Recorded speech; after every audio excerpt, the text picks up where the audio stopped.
Aquí empezamos. Solo la mitad de la población que está apta para colocarse la dosis de refuerzo contra el COVID-19 lo ha hecho. Autoridades continuarán llevando a cabo vacunaciones masivas para alcanzar la meta del 85% de la población vacunada con 2 dosis hasta fin de año. Belén Merizalde conversó con la líder del Plan Nacional de Vacunación y nos tiene más detalles. Hola Belén, cuéntanos. Hola, muy buenas tardes. ¿Qué tal, amigos televidentes? Pues justamente nosotros conversamos con la gerente del Plan Nacional de Vacunación, Cristina Aldaz, quien nos comentó que hasta marzo el país cuenta con 6 millones de dosis de la vacuna contra el COVID-19 y que incluso ya se está trabajando para el próximo año adquirir 25 millones de dosis adicionales. Sin embargo, todos los esfuerzos que realice el gobierno no tendrán un resultado positivo si no se cuenta con la colaboración de la ciudadanía. Las autoridades hacen un llamado para que los ciudadanos acudan a los puntos de vacunación. Nosotros les hemos preparado un informe que recoge más detalles. Veamos. Le quedan 14 días al gobierno para cumplir con su meta de terminar el año con el 85% de la población vacunada con 2 dosis. Sin embargo, por ahora, la cifra solo alcanza el 75%. Pese a ello, creen que sí lo van a lograr. En este momento, para cubrir con segundas dosis, fundamentalmente es la población de 5 a 11 años y la población de 12 a 17 años. Y como se vacunaron principalmente a finales de octubre y principios de noviembre, ya corresponderían las segundas dosis. No obstante, la meta ya no es solo esa. La dosis de refuerzo se convierte también hoy en una prioridad. Y allí se registra un problema mayor, pues al momento solo 750,000 personas han accedido a ella. Pero según cifras del propio Ministerio de Salud, para estas fechas el número ya debería ser de 1.500.000 personas. Para que todos estemos seguros en estos momentos, incluso que la gran mayoría de la familia quiere reunirse, quiere estar juntos. Lo más importante es que todos los que están alrededor estén vacunados. Y segundo, que las personas que tengan mayor riesgo de padecer la enfermedad grave o de fallecer por esta enfermedad ya tengan sus dosis de refuerzo. Para el médico y docente de la Universidad San Francisco de Quito, Enrique Terán, es importante la tarea de comunicación que tiene el gobierno en cuanto a este tema. Motivar a la gente que entienda que no es que las vacunas dejaron de funcionar, que no es que las vacunas no cumplieron con su trabajo, sino que todo lo contrario, tenemos que seguir refrescando esa actividad de las vacunas mediante la dosis de refuerzo. Hasta marzo el país tiene aseguradas 6 millones de vacunas y desde ya trabajan para negociar al menos 25 millones de dosis más para todo el 2022. Esa es una noticia alentadora. Aspiramos a que en el primer trimestre del próximo año los fabricantes de la vacuna nos den la buena noticia que ya tienen la versión 2, llamémosle, de la vacuna, la cual esté actualizada para cubrir mejor las variantes circulantes que son de preocupación en la actualidad. Como ya lo han dicho varios expertos, en este momento hay que entender que el esquema completo de vacunación cuenta con 3 dosis, es decir, la dosis de refuerzo no es opcional, sino que esta permitirá incrementar los niveles de inmunidad. Por ello, las autoridades recalcan de que las personas que aún no han recibido su dosis de refuerzo y ya se encuentren aptas para hacerlo, acudan a los puntos de vacunación. Recordemos que este fin de semana se desarrollará una nueva vacunatón, es decir, una vacunación masiva, así que usted, si aún no ha recibido ninguna de las dosis o se encuentra por recibir la segunda o la dosis de refuerzo, es el momento adecuado para hacerlo. Esa es la información que nosotros tenemos a esta hora. Regresamos con ustedes de estudios que tienen más noticias. Que tengan una buena tarde. También para ti, Belén, muchísimas gracias. Y el Ministerio de Salud confirmó el segundo caso de la variante Omicron en el país y está en Guayaquil. La paciente se contagió en un evento social en el puerto principal, por lo que dicen que la variante ya está entre nosotros. Hacemos contacto a esta hora con Dayana Monroy, quien nos cuenta más. Dayana, buenas tardes. Adelante, por favor. ¿Qué tal, estudios? Muy buenas tardes. Así es, y se trata de una paciente que tiene el esquema completo de vacunación, por lo que sus síntomas en este momento son bastante leves. Es una mujer de 48 años. Ella no ha salido del país, no tiene relación con el paciente detectado en Quito y se contagió con Omicron en un evento social en la ciudad de Guayaquil. Esto último llama realmente la atención de las autoridades, pues significa que la variante Omicron ya está entre nosotros, aunque no de forma comunitaria, insistieron las autoridades.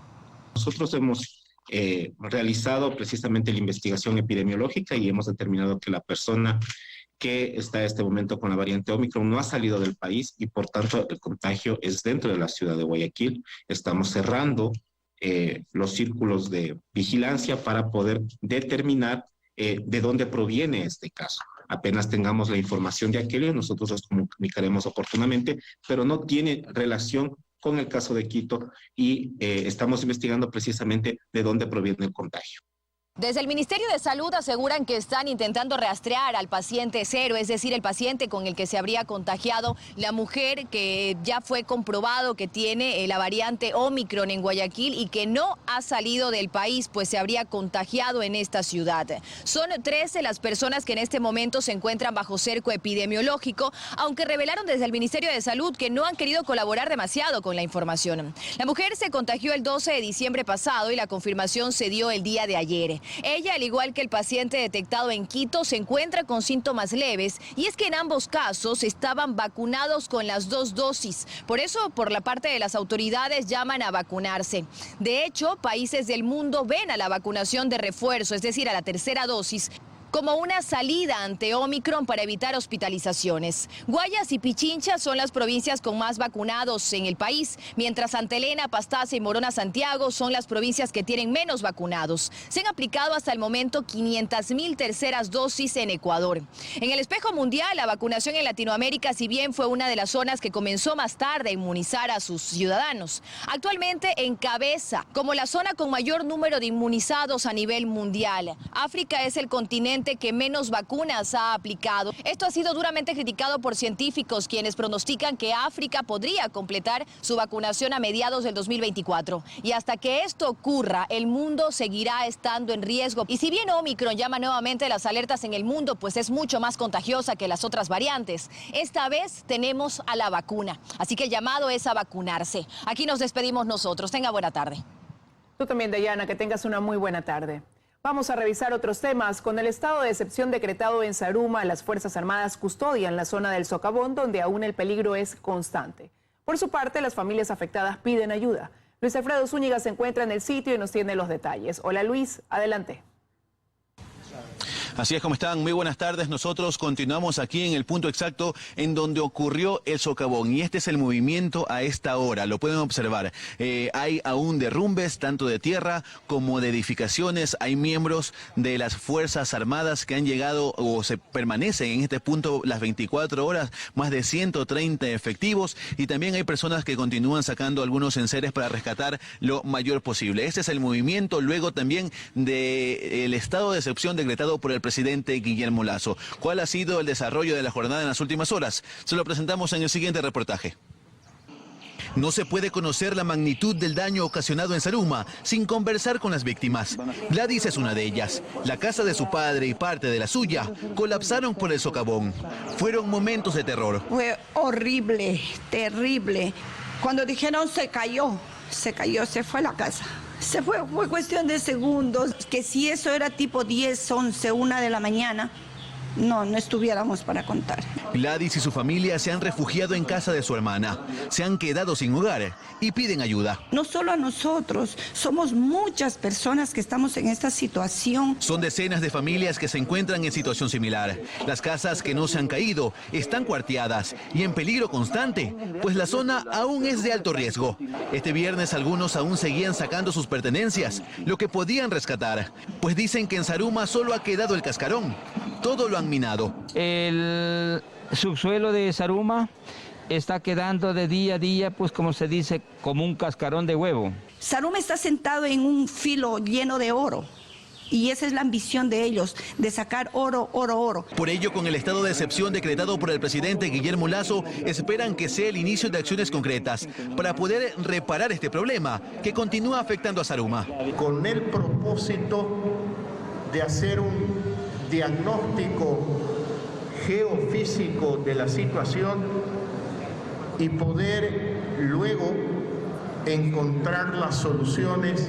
Tendrá un tiempo aproximado de 90 días.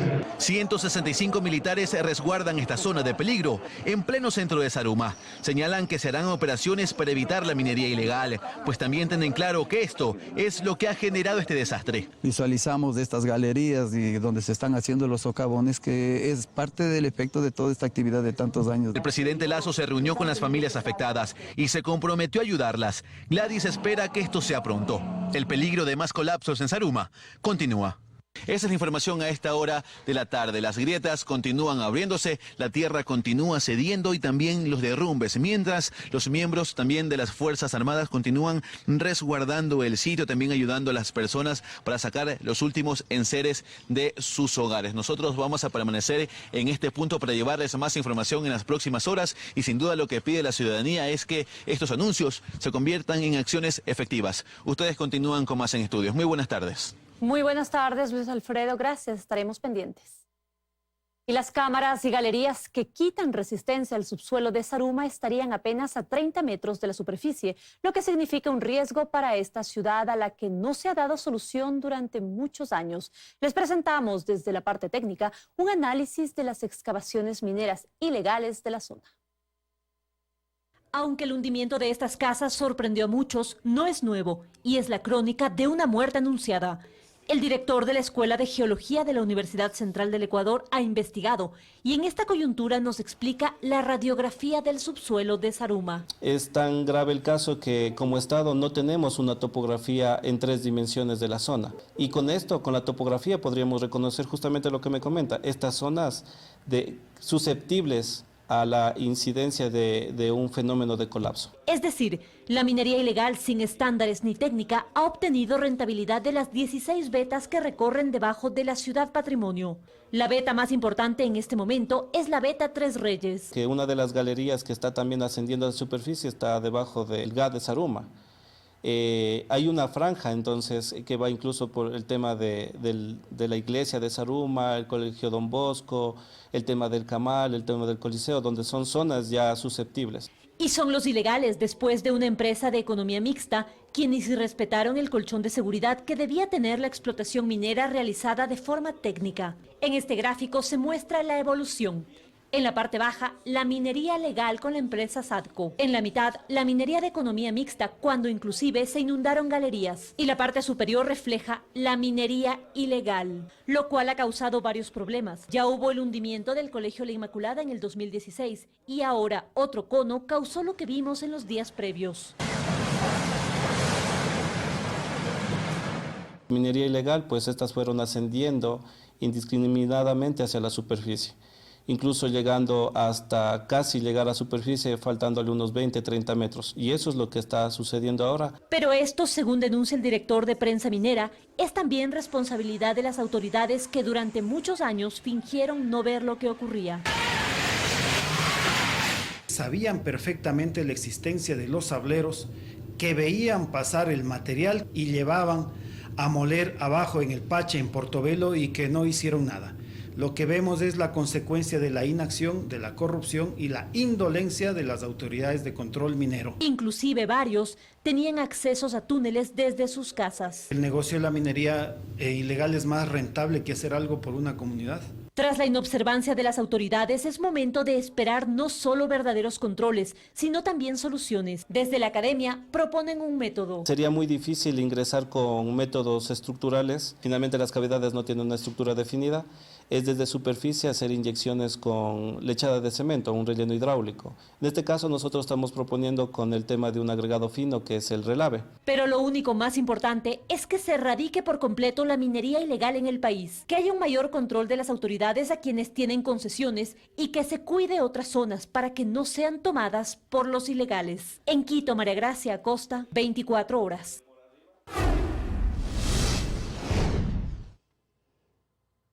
En Cartagena, Colombia, se realiza el 10º gabinete binacional con la presencia de los presidentes de Ecuador y del vecino país. En la reunión se tratarán varios temas, entre los principales, los de seguridad y comerciales. El presidente de la República, Guillermo Lasso, viajó esta mañana a Colombia para el 10º gabinete binacional que se lleva a cabo en Cartagena de Indias. A su arribo al vecino país, Lasso fue recibido por el presidente Iván Duque, quien le dio la bienvenida al evento. En la inauguración del gabinete se repasaron los temas a tratar durante la reunión, entre ellos los de seguridad y defensa, infraestructura y conectividad, asuntos fronterizos, ambientales, sociales y culturales, así como económicos y comerciales. La lucha de manera conjunta contra el crimen transnacional es uno de los temas que se tratarán. Ambos presidentes se comprometieron a trabajar en conjunto. Las acciones de nuestras Fuerzas Armadas y de las policías están plenamente respaldadas por ambos gobiernos en su conjunto. Aprovecho esta oportunidad, querido Iván, querido presidente Duque, para agradecerte una vez más tu voluntad de cooperar en la repatriación de personas privadas de libertad, a fin de reducir el preocupante hacinamiento en los centros penitenciarios del Ecuador. En la reunión, Duque expresó su apoyo al ingreso de Ecuador como miembro pleno de la Alianza del Pacífico, mecanismo de integración formado por Chile, Colombia, México y Perú. Asimismo, se suscribirá el Plan de Acción de Cartagena y los instrumentos de cooperación bilateral para el beneficio de las dos naciones. Isaac Jacome, 24 horas. Este domingo termina el estado de excepción y nuevas muertes se suman a las estadísticas. Entre las últimas víctimas, otra vez hay un niño. Las autoridades insisten en que las cifras de otros delitos se han reducido. A 2 días de que finalice el estado de excepción, el país y sobre todo Guayaquil sigue contando muertos. Las últimas víctimas, niños. Este miércoles 2 niños que caminaban junto a su tía recibieron disparos. Uno de ellos murió. Este jueves un hombre fue asesinado en su auto. Su hija recibió varios disparos. Sin embargo, desde el gobierno aseguran que pese a estos casos que dicen son puntuales, el estado de excepción que finalizará este domingo sí ha dado resultados. Viene el 18, viene el 19, viene creciendo, el 20 crece, el 21 crece, pero en los últimos 60 días de estado de excepción caen las muertes violentas. ¿A qué ritmo caen? En Guayas alrededor de un 20%. Toman en cuenta las muertes del primer periodo del estado de excepción, donde se registraron 84 muertes frente a 100 del periodo anterior. Aseguran que han realizado 121.808 operativos, detenido a 1.628 personas, decomisado 376 armas y desarticulado 48 bandas. Pero estas cifras siguen siendo insuficientes frente a la cantidad de asesinatos en Guayas, que la policía distribuye de la siguiente forma. En Guayaquil han sido asesinadas 641 personas, 231 en otros cantones de la provincia del Guayas y 329 personas han sido asesinadas en las cárceles. En total en Guayas se han asesinado a 1.201 personas desde enero. Es positivo poder tener a las Fuerzas Armadas trabajando junto a la policía en la calle.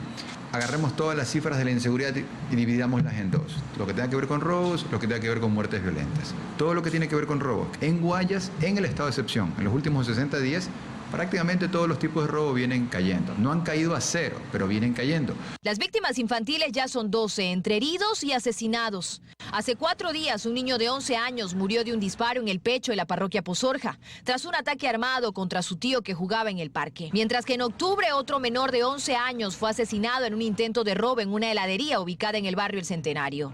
El 19 de noviembre pasado, el gobierno se vio obligado a extender el estado de excepción por 30 días más, que finaliza este domingo. Y después de eso, ¿qué? Dayana Monroy, de regreso con más noticias. Las fronteras de Ecuador con Colombia se abrieron completamente para vehículos y peatones a partir de este viernes 17 de diciembre. La disposición generó congestión vehicular y peatonal en el puente internacional de Rumichaca. Ahí se encuentra Jairo Jacome y nos tiene un informe. Jairo, buenas tardes. Hola, ¿qué tal? Buenas tardes. Acá en el límite internacional, específicamente en el puente internacional de Rumichaca, se retiraron las vallas específicamente al mediodía para habilitar el paso ya tanto de peatones como de vehículos de todo tipo, acatando la disposición del COE nacional, que a partir del día de hoy se permita ya el paso, el intercambio comercial y las actividades normales de zona de frontera. Tanto las autoridades ecuatorianas como colombianas adoptarán los mecanismos tanto de seguridad como también de sanidad para evitar inconvenientes en este límite internacional. Escuchemos.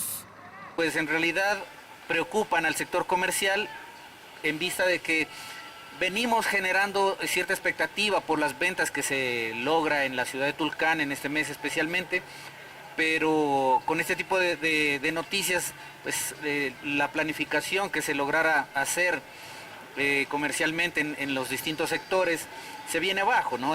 Esperamos que vengan también medidas compensatorias de parte del gobierno, las cuales ya las hemos solicitado. En esta semana estuvimos reunidos con el ministro de la Producción y Comercio, donde dialogamos algunos temas también en lo referente a la reactivación económica. Bien, pues al momento el límite internacional permanece custodiado por la fuerza pública, tanto del lado ecuatoriano como colombiano, a la espera de disposiciones nacionales para evitar, sobre todo, dicen, el riesgo de contagios. Veamos. Sí, los ciudadanos colombianos pueden ingresar con algún documento que los identifique, una cédula, un pasaporte. Se va a exigir lo que es el carnet de vacunas, ya la dosis completa. Y obviamente por parte de tránsito únicamente la licencia de conducción y la tarjeta de propiedad, o sea, la matrícula. Y por supuesto esta decisión genera reacciones en el sector comercial ecuatoriano y también colombiano. Del lado ecuatoriano dicen que se frustran varias aspiraciones de reactivación de comercio, mientras que en Colombia, específicamente en Ipiales, aspiran tener el circulante, la visita de los ecuatorianos. Veamos. Las personas, la mayoría, van a intentar y tratarán pasar al interior de lo que es, bueno, al interior del país de Colombia o prácticamente pasar la frontera. ¿Qué va a suceder con la provincia del Carchi en este tema? Estábamos esperando una apertura peatonal, la abrieron de una vez toda, que nos parece que es la forma correcta, porque así ha venido funcionando por muchos años aquí, y esperemos que sea beneficioso tanto para Colombia como para el Ecuador. Al momento existe confusión en ciertos documentos que permitirán el paso tanto de vehículos como de personas. Esto sin duda se irá normalizando con el pasar de las horas. El ambiente que se vive al momento acá en el límite internacional, abierto completamente tanto del lado ecuatoriano como colombiano. Con este informe retornamos a estudios. Buenas tardes. Buenas tardes también para ti, Jairo. Muchísimas gracias. Ecuador pierde 600 millones de dólares por la suspensión del transporte de petróleo. El gobierno construye variantes de las tuberías afectadas para evitar mayores impactos a la economía del país. El abastecimiento de combustibles estaría garantizado según las autoridades.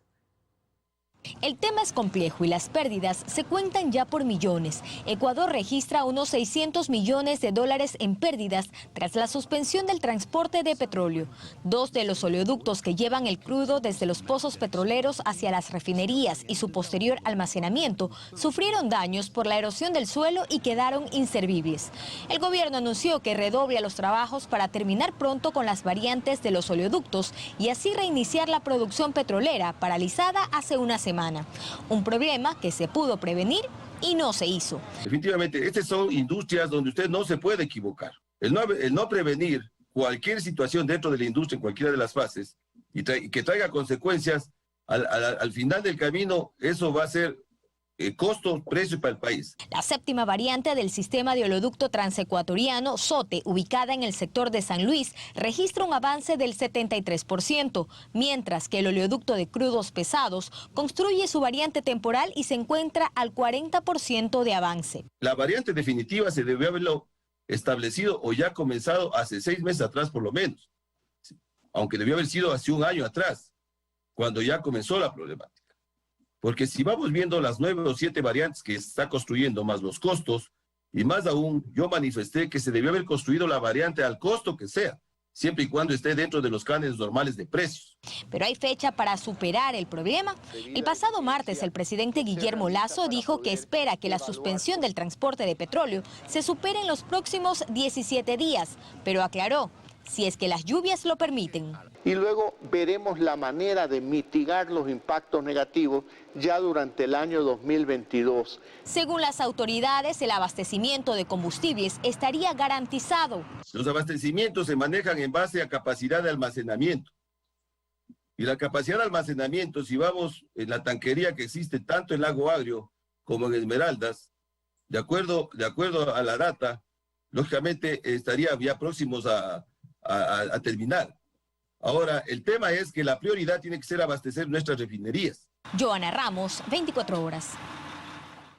En este periodo legislativo, 2 asambleístas han sido sancionados administrativamente tras presentarse quejas en su contra por sus declaraciones o expresiones en redes sociales. Los miembros del Consejo de Administración Legislativa creen que es un recurso del que se está abusando por parte de los asambleístas. Diego Ordóñez de Creo fue sancionado con 15 días de suspensión sin sueldo. Es la decisión del Consejo de la Administración Legislativa tras la queja que presentó la legisladora Mónica Palacios de UNES. En sus intervenciones manifestaba que no era responsabilidad de él lo que la asambleísta Mónica había entendido y que lo que él se refería era una práctica de un deporte. Entonces pudimos claramente evidenciar que no había ni siquiera el compromiso para el asambleísta Diego Ordóñez de asumir su error. La sanción a Ordóñez será notificada el próximo 31 de diciembre para que la misma se pueda cumplir el próximo año. Mientras tanto, el legislador ha preferido no pronunciarse sobre este tema. Si encuentra algún vicio en el proceso, pues siempre podrá presentar una acción que le permita pues que nuevamente entre en consideración. Este no es el único caso en estos 7 meses de la Asamblea que ha llegado a sancionarse. El primero fue el de Rosa Cerda en agosto pasado por sus declaraciones en una convención en Amazonía.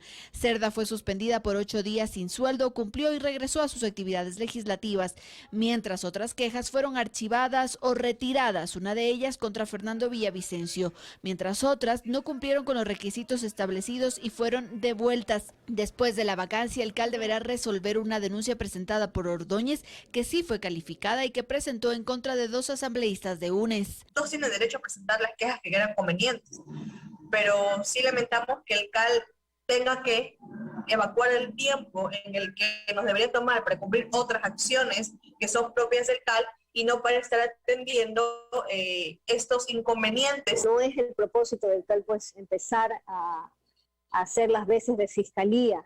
El CAL ha tenido que resolver estas denuncias internas, mientras que ha tenido que mermar prioridad a otros temas, sobre todo los administrativos. En cuanto a la calificación de leyes, sostienen que de los 123 proyectos que se presentaron en 7 meses, solo falta por calificar 10, mientras el Observatorio Legislativo sostiene que son 36 proyectos en la cola. A esto se debe sumar aquellos que quedaron del periodo anterior. En Quito, Andrea Samaniego, 24 horas. El juez nacional Felipe Córdoba entró en etapa de deliberación y en los próximos días dará a conocer si llama o no a juicio al excontralor Pablo Celi y 13 personas más por el delito de delincuencia organizada dentro del caso Las Torres. Fiscalía solicitó que todos los procesados sean llamados en calidad de autores.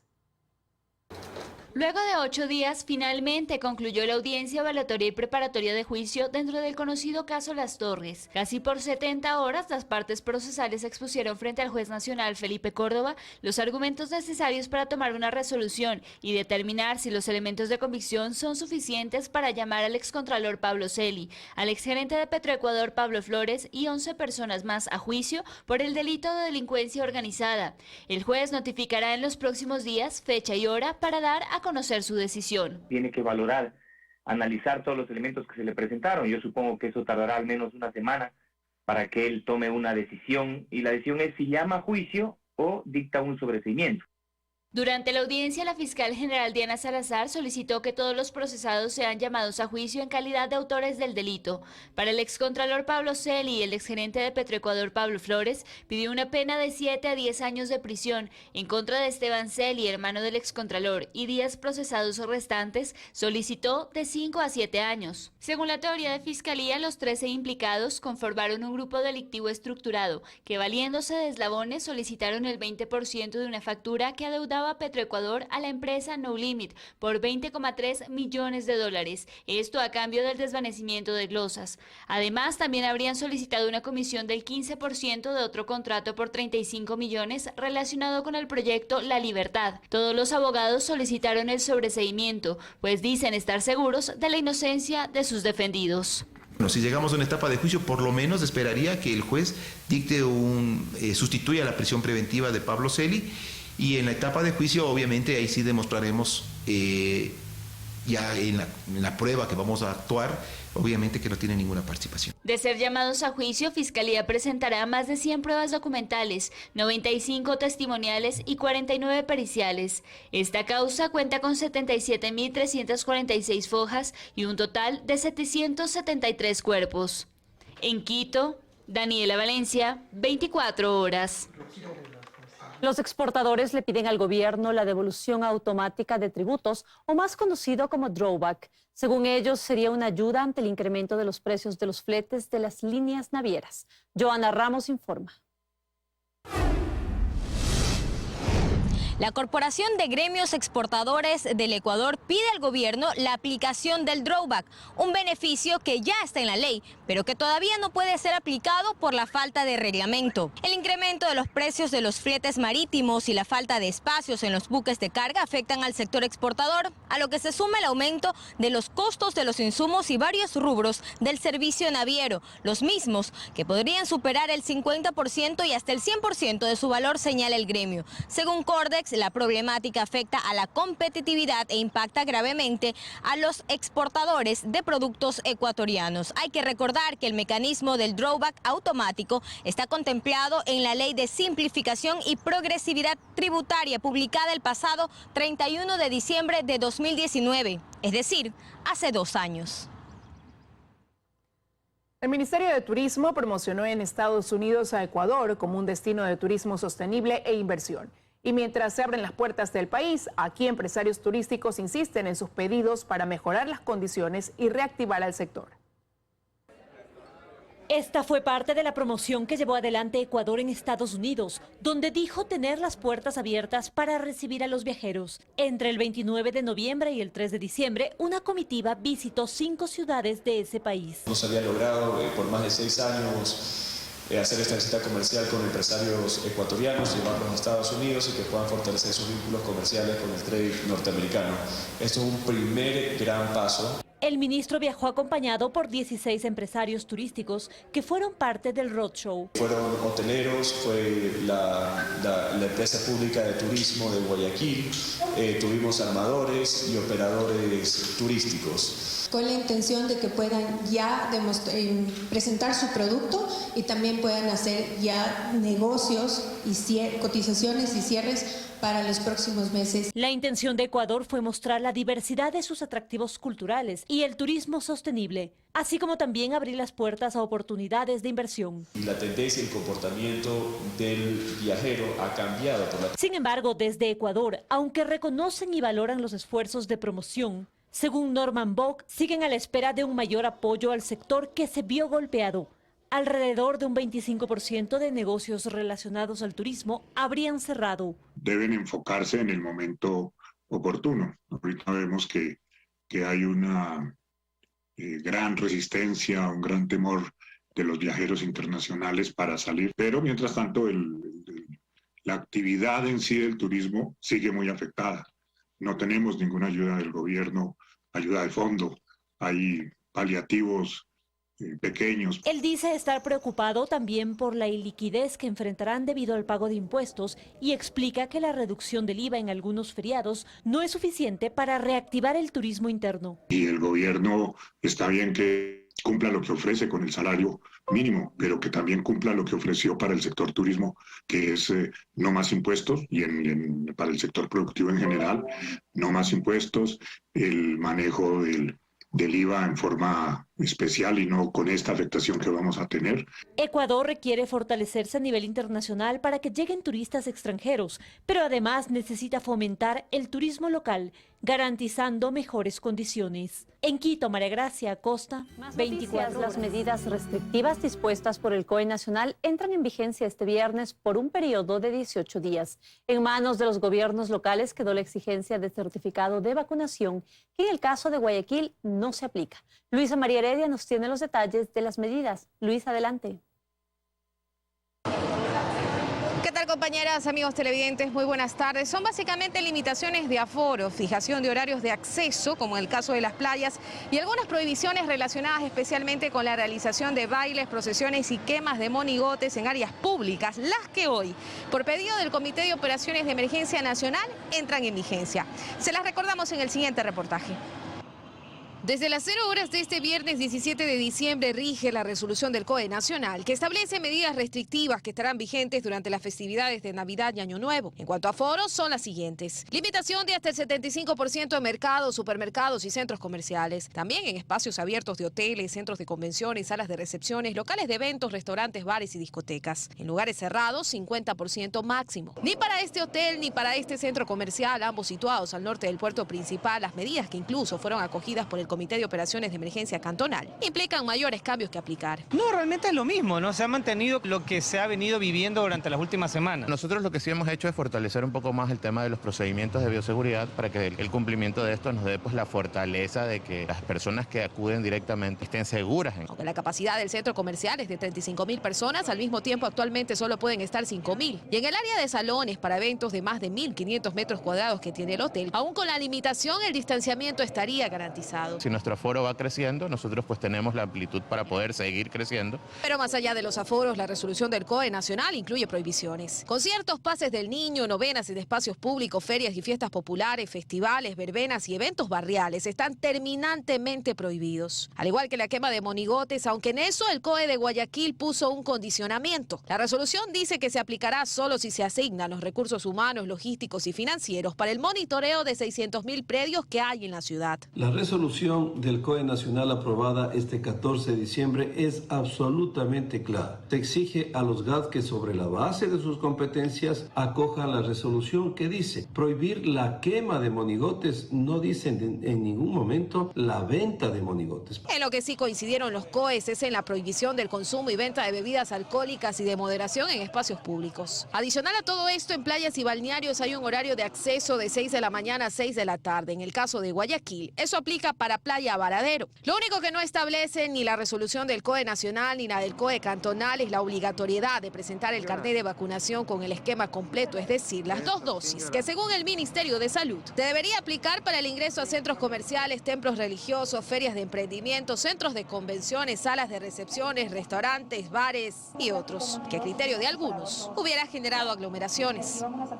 Queda únicamente reiterarles a los ciudadanos que al tratarse de una disposición del COE, las medidas son de cumplimiento obligatorio y que van de la mano con 2 cosas. La corresponsabilidad ciudadana en cuanto a la aplicación de las medidas de bioseguridad, esto es el uso de la mascarilla, el distanciamiento social, el lavado de manos, el alcohol gel y también vacunarse, acudir a los puntos de vacunación para poder pasar con tranquilidad estas celebraciones de Navidad y de Año Nuevo.